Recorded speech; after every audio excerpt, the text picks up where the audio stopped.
All right, so what inspires reading the classics? So for me, I was not somebody who read the classics unless the teacher told me to. And think about it, why do kids read Great Expectations? Because they have to. Why do they read A Tale of Two Cities? Because they have to, because the teachers tell them, okay, you read this book and then we're going to go through it, and the teachers say, okay, this is what this means, and the kids are like, and all that kind of stuff. You do have some kids who are interested, of course, but the majority are just having a really tough time trying to understand what the heck he's trying to say. Again, the language of then does not translate all the time to the language of today.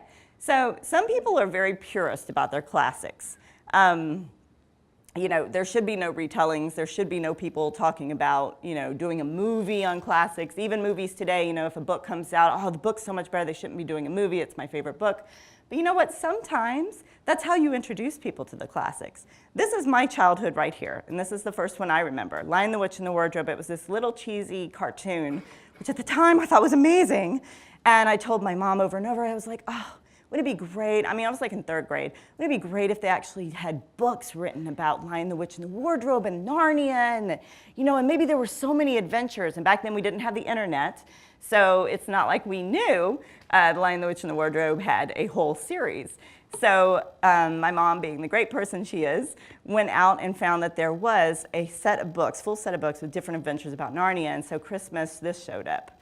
And I was so excited, and so I read it over and over and over that year. Now, if she had just given me the books, I'd been like, oh, cool, but I might not have read them. I might have been like, okay, But I was so excited because I was already introduced to that world, and then my mind was able to fill in all the blanks that the movie did not show. So I didn't even picture the characters who were in the TV show. I had my own imagination take hold and run me through those books, and I loved them. To Kill a Mockingbird was my favorite movie when I was in middle school. It was one of my favorite movies. Loved it so much. Eventually picked up the book and read To Kill a Mockingbird. Would I have read it unless the teacher made me? No. But I read it on my own and absolutely adored it because of the movie. Les Miserables, my mom took me. See, Mom, you're just so great. My mom took me to the musical when I was a senior in high school. And oh my gosh, it was my favorite, still my favorite musical of all time. Has anybody seen Les Miserables? Oh, it's a fantastic show. So because of that, yes, I picked up this huge tome of Les Miserables and read. Is it my favorite? No. Was it easy to get through, and did I find? No, but let me tell you, I got through it, okay? But oh my gosh, I would have dropped it at the first sentence had I not seen the show. So but I did appreciate it. I appreciated Victor Hugo's writing, and I appreciate the world that he built because of that. But I would never have touched that book with a 10-foot pole in high school had I not seen the show.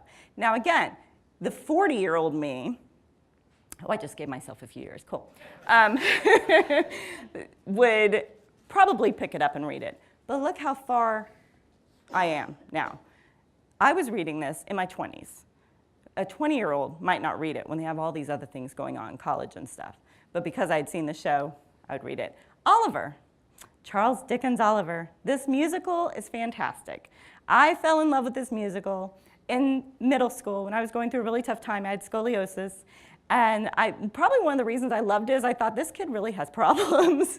This poor boy, Oliver, is really, he's got a lot of problems. He's got more problems than me. So I loved it, loved it, loved it. And then I read the children's version. I didn't even read the full version of it. I just read the children's version. And I loved it. You know why? Because it's written for kids. So then I went from there and read the full unabridged version of Oliver Twist. And you know what? I appreciated it and I loved it because I didn't have to sit there and try to translate what Dickens was trying to tell me because I already knew. I already felt like I knew so many of these characters and they became like friends. Oh, okay, I know what happens now. So I didn't have to spend all my time trying to translate his writing to where I could understand what he was trying to say. I could appreciate his writing and enjoy the story more because of that. And then, of course, I was so in love with it that I decided to do a retelling of my own. And it's influenced by the fact that all of this time I had been watching movies and seeing retellings and everything, and knowing that that's how you get kids into the classics. So I did a contemporary retelling of Charles Dickens' Oliver Twist into Olivia Twisted, where teenagers can read it. And let me tell you, I have seen on Goodreads, and I've gotten notes from kids who said that they love Olivia Twisted and they'd never even heard of Oliver Twist, but now they're going to go back and read it because they were so excited. They wanted to see, how does that relate to it? I want to see what the plot lines are that you followed and everything. So that is my point. You know, it doesn't matter how you get people to the classics as long as you get them there, right? Okay, so when I was looking at I thought I would show you how I actually was going to do a retelling of Oliver Twist. And it's not easy because, again, that book is a pretty, extensive book, all the language and everything. And, I just wanted to translate it but stay true to the plot of the story and make it something that contemporary teens can relate to. So I looked at some of his themes in there. It was set in the 1800s. The child worked in a workhouse, people living on the streets, pickpockets, the undertaker that he went to work for. He was an apprentice. There were extreme standards of living. These are actually the things I decided to throw out of my story, to not really get involved in. Because again, I'm writing it for a child in today's times.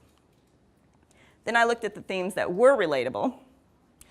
Innocence, hope, thieves, having a gang, family, cruelty, love, the sense of belonging that everybody wants, suffering, desperation, violence, and corruption. These are, it's a feel-good story, obviously.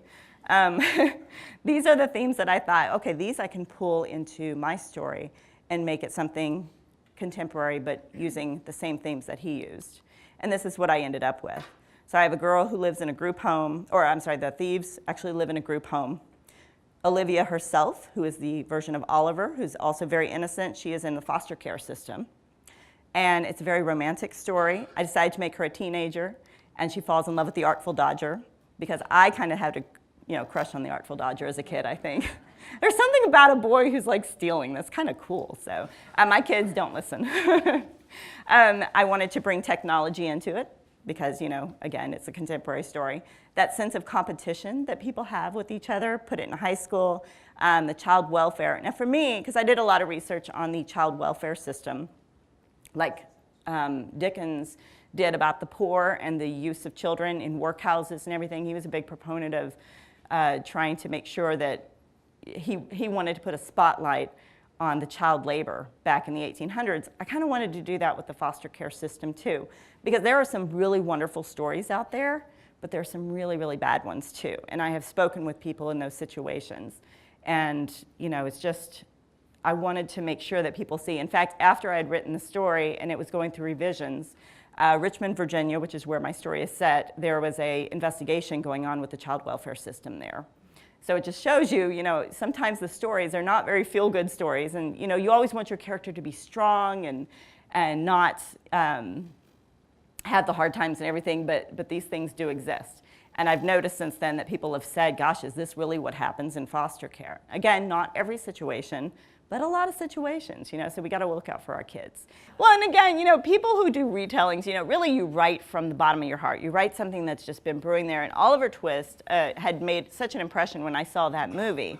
And again, I went and read the book because of that movie. I never would have read that book, I'll admit. Now, me, as a 40-something-year-old, but I like to see kids get into it, because the things that I remember most are not from now, because my head is in 50 different directions. So I'll read a book, and I'm like, well, what did I read? And, but as a kid, I remember everything. It's like, except for the books that the teachers forced me to read. And again, that's why I'm like, you can't force a child to sit there and read A Tale of Two Cities and say, isn't this great? Okay, let's translate what he's trying to say. Because then they'll look up on Cliff Notes and be like, what is he? Okay, so this is what he's trying to say. Or cheat off each other.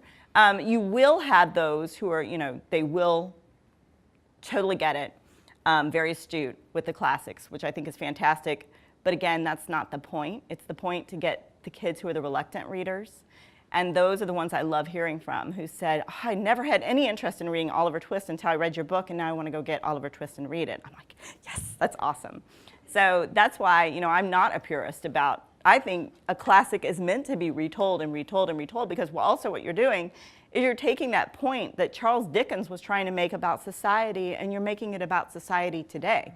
We don't have the workhouses and the child labor issues in this country like we did in the 1800s, but we have other issues that need to be called out.